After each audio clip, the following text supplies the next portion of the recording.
5 जनवरी 2023 कोकड़ी छत्तीसगढ़ में गुरुजी पंडित प्रदीप मिश्र जी द्वारा वाची जा रही श्री आशुतोष शिव महापुराण कथा के चौथे दिन की कथा पूर्ण हो चुकी है। आज की कथा में गुरुजी ने 16 उपाय पत्र और उपयोगी जानकारी दी है। सभी की जानकारी आपको हम इस वीडियो के माध्यम से दे देंगे। अगर आपने आज की कथा नहीं सुनी है तो पूरी कथा का रास्ता तो आपको इस छोटे से वीडियो से प्राप्त हो जाएगा। कल की कथा में गुरुजी ने 2 विशेष उपाय बताए थे जो कि छोटे बच्चे जो कि बहुत जिद्दी हों, बिस्तर गीला करते हो, बिस्तर गंदा करते हो, उनके लिए एक उपाय है। साथ में शरीर में किसी भी प्रकार की गठान हो उसको घोलने का सप्ताह में 2 बार किए जाने वाला एक विशेष उपाय बताया था, वह हम आपको इस वीडियो के अंत में बताएंगे। पहले आज की कथा की सभी जानकारियां समझ लीजिए। बढ़ते हैं पहली जानकारी की ओर। गुरुजी ने कहा आपको कभी भी मंदिर में बैठकर झूठ नहीं बोलना है और आप सत्य बोलने पर घबराओ मत। आपके द्वारा सत्य बोलने पर, सच बोलने पर आपका साथ स्वयं महादेव देंगे, इसलिए मंदिर में हमेशा हमें सत्य ही बोलना चाहिए। इसके बाद अगर आप घर आ जाओ, उसके बाद आपको जो मन में लगे वह कर सकते हो। बढ़ते हैं आज की कथा की दूसरी जानकारी की ओर। गुरुजी ने कहा बेलपत्र का जन्म कब हुआ था उसके बारे में लोग कई प्रश्न करते हैं, क्योंकि बेलपत्र माता पार्वती के अश्रु से उत्पन्न हुई है। तो गुरुजी ने बताया बेलपत्र का जन्म वह माता पार्वती के जन्म के पहले से माता उमा के जन्म के समय से हुआ था, जिनका विवाह महेश के साथ हुआ था। मतलब माता पार्वती के 50 जन्म पहले माता उमा का वर्णन मिलता है। बढ़ते हैं आज की कथा की तीसरी जानकारी की ओर। गुरुजी ने कहा शंकर पर बेलपत्र चढ़ाओ और उस बेलपत्र को शिवलिंग से उठाकर अपने मस्तक में लगाओ, तो इससे क्या होगा, तो माता पार्वती के जितने भी रूप हैं उन सभी का आशीर्वाद आपको प्राप्त हो जाता है। बढ़ते हैं आज की कथा की चौथी जानकारी की ओर। गुरुजी ने कहा हमें भगवान शंकर के मंदिर में शिवलिंग के सामने बैठकर कोई अगर पूजन कर रहा है तो उसे कभी भी टोकना नहीं चाहिए कि ऐसा पूजन करो, वैसा पूजन करो, यहाँ मत बैठो, वहां बैठकर पूजन करो, ऐसा करो, वैसा मत करो। इस प्रकार से हमें उसे ज्ञान नहीं देना चाहिए, क्योंकि माता मैनावती ने माता पार्वती को पूजन को समझाने के लिए उन्हें शिवालय से दूर ले जाकर समझाया था। तो गुरुजी ने सभी से निवेदन किया है कि किसी के पूजन के दौरान उसे न टोकें। शिवलिंग के सामने आपको टोकना नहीं चाहिए, इस बात का ध्यान रखें। बढ़ते हैं आज की कथा की 5वीं जानकारी की ओर। गुरुजी से किसी ने प्रश्न किया महाराष्ट्र के परवड़ी में होने वाली शिव महापुराण कथा का समय आपने 4 से 7 ही क्यों रखा है। तो इस पर गुरुजी ने कहा हमारा बहुत समय से मन था कि माघ के महीने में अगर शिव महापुराण होए तो उस शिव महापुराण का समय शंकर के समय में अर्थात प्रदोष काल में होना चाहिए, इसलिए इस कथा का समय 4 बजे से लेकर 7 बजे रखा गया है। बढ़ते हैं आज की कथा की 6वीं जानकारी की ओर। गीता जी बिलासपुर से पत्र लेकर आई, जिसमें उन्होंने लिखा मैं बहुत समय से पेट दर्द की समस्या से परेशान थी। डॉक्टर को दिखाया तो डॉक्टर ने बताया कि पेट में गठान है। 5 दिन की दवाई देकर डॉक्टर ने भेज दिया और उसके बाद फिर बुलाया। हमें बिल्कुल भी आराम नहीं हुआ, फिर डॉक्टर ने ऑपरेशन की बोल दिया। मुझे मेरे बाबा पर विश्वास था, मैं कथा तो सुनती थी पर जल चढ़ाने नहीं जाती थी। पर गुरुजी आप सही कहते हैं कि जब परेशानी आती है तभी शिव मंदिर याद आता है। मैं जल चढ़ाने और बेलपत्र चढ़ाती और थोड़ा से जल को प्राप्त करके उसका आचमन करती, बेलपत्र का भी आचमन करती। इसके बाद एक दिन पेट में बहुत तेज दर्द हुआ, जांच कराने डॉक्टर के पास गई तो डॉक्टर भी हैरान थे, गठान गायब हो चुकी थी। उसी का आभार व्यक्त करने में कथा पंडाल में आई हूँ। बढ़ते हैं आज की कथा की 7वीं जानकारी की ओर। गुरुजी ने कहा शिव के सामने, माता पिता के सामने और गुरु के सामने हमें कभी भी ज्ञान नहीं देना चाहिए, इस बात का ध्यान रखना चाहिए। बढ़ते हैं आज की कथा की 8वीं जानकारी की ओर।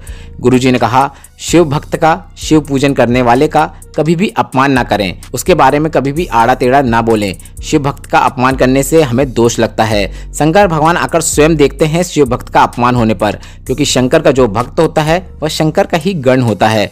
शंकर के भक्त को परेशान करने वाले को एक ना एक दिन रोना पड़ता है, यह निश्चित है। पर इसके बाद गुरुजी ने कहा कि शिव भक्त को भी ध्यान रखना चाहिए कि अगर तुम्हें कोई गाली दे रहा है, ताना दे रहा है, अपशब्द बोल रहा है, आड़ा टेढ़ा बोल रहा है, तो उसे आपको पलट कर जवाब नहीं देना है, कुछ भी उत्तर नहीं देना है, उसे उत्तर महादेव देंगे। बढ़ते हैं आज की कथा की 9वीं जानकारी की ओर। गुरुजी ने कहा आपने कितने भी वीआईपी पास बांटे हों, पर आज हम इतने सारे पत्र पढ़ने के बाद कहना चाहेंगे कि कल से कोई भी वीआईपी कोटा नहीं होगा, कोई भी वीआईपी पास नहीं होगा, यह हम पहले ही कह दे रहे हैं।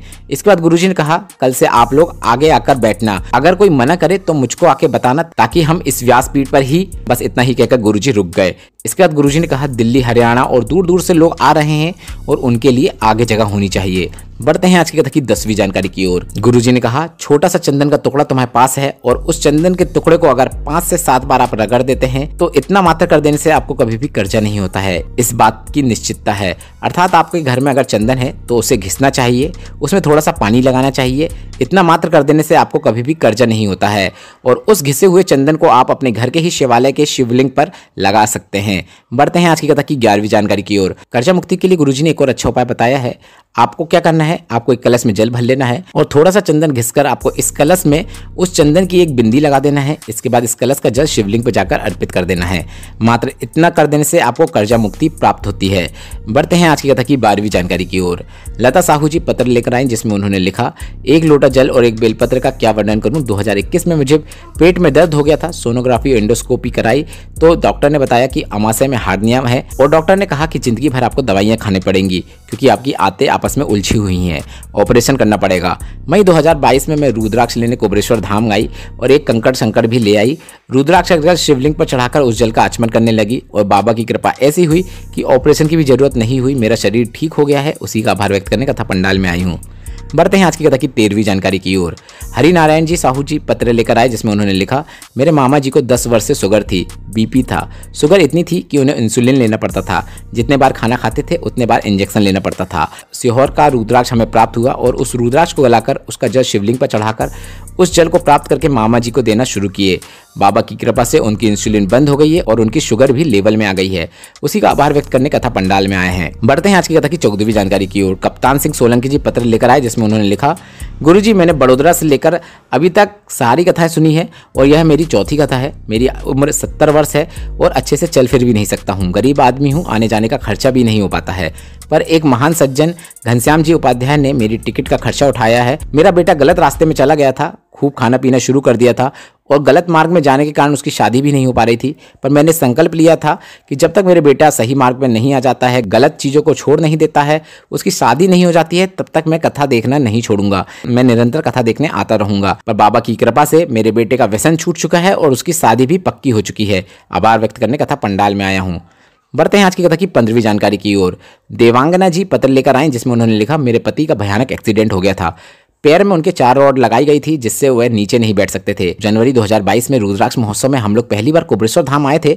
वहां पर एक कंकड़ रूपी शंकर को और एक रुद्राक्ष को लेकर आ गए और रुद्राक्ष को गलाकर उसका जल पति को देना शुरू किया और यह मैंने संकल्प किया कि जिस दिन मेरे पति पालती मारकर बैठ जाएंगे उसके बाद मैं कथा सुनने कथा पंडाल में आऊंगी। और बाबा की कृपा से मेरे पति आराम से पालती मारकर बैठ जाते हैं और अभी वह इसी कथा पंडाल में बैठकर कथा सुन रहे हैं। आभार व्यक्त करने कथा पंडाल में आई हूँ। बढ़ते हैं आज की कथा की 16वीं और अंतिम जानकारी की ओर। कल की कथा में गुरुजी ने शरीर की गांठों को घोलने के लिए एक उपाय बताया था। साथ में छोटे बच्चे जो कि बहुत जिद्दी हों, बिस्तर गंदा करते हों, उनके लिए काफी सरल और आसान उपाय बताया था। वही हम आपको बताने वाले हैं। शरीर में गांठ होने पर आपको शिवलिंग पर एक बेलपत्र चढ़ाकर एक कलश जल चढ़ाकर और जलाधारी से जब जल नीचे गिर रहा हो तो वह जल आपको प्राप्त करना है और प्राप्त करते समय आपको नमः शिवाय या फिर श्री शिवाय नमस्तुभ्यम मंत्र का जाप करना है। इसके बाद आपको शिवलिंग पर चढ़ी हुई बेलपत्र को प्राप्त करके मंदिर के बाहर आकर बैठ जाना है और उस बेलपत्र का आपको आचमन करना है। बेलपत्र को आचमन करते समय आपको मणिभद्र का नाम लेना है। बस इतना ही करना है। यह उपाय आपको सप्ताह में 2 बार जरूर करना है। बढ़ते हैं अगले उपाय की ओर। और गुरुजी ने कल जो छोटे बच्चों के लिए एक उपाय बताया था वह भी समझ लीजिए।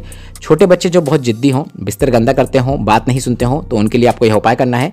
आपको शिवलिंग पर एक बेलपत्र और एक कलश जल अर्पित करना है। इसके बाद जलाधारी से जल जब नीचे गिर जाता हो और वह आगे बढ़ जाता हो, मतलब जलाधारी से नीचे करके जमीन से जब जल आगे बढ़ रहा हो, तो आपको उंगलियों से उस जल को अपनी उंगलियों में लगा लेना है और उस जल को उस बच्चे के होंठ में लगा देना है। उस जल को उसे पिला देना है।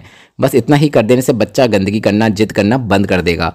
आज की कथा कैसी लगी और आज की कथा के उपायों से संबंधित प्रश्न आप मुझसे कमेंट के जरिए पूछ सकते हैं और मेरे द्वारा दी गई है जानकारी अगर आपको उपयोगी लगी हो तो वीडियो को लाइक करके कमेंट बॉक्स में हर हर महादेव जरूर टाइप कीजिए।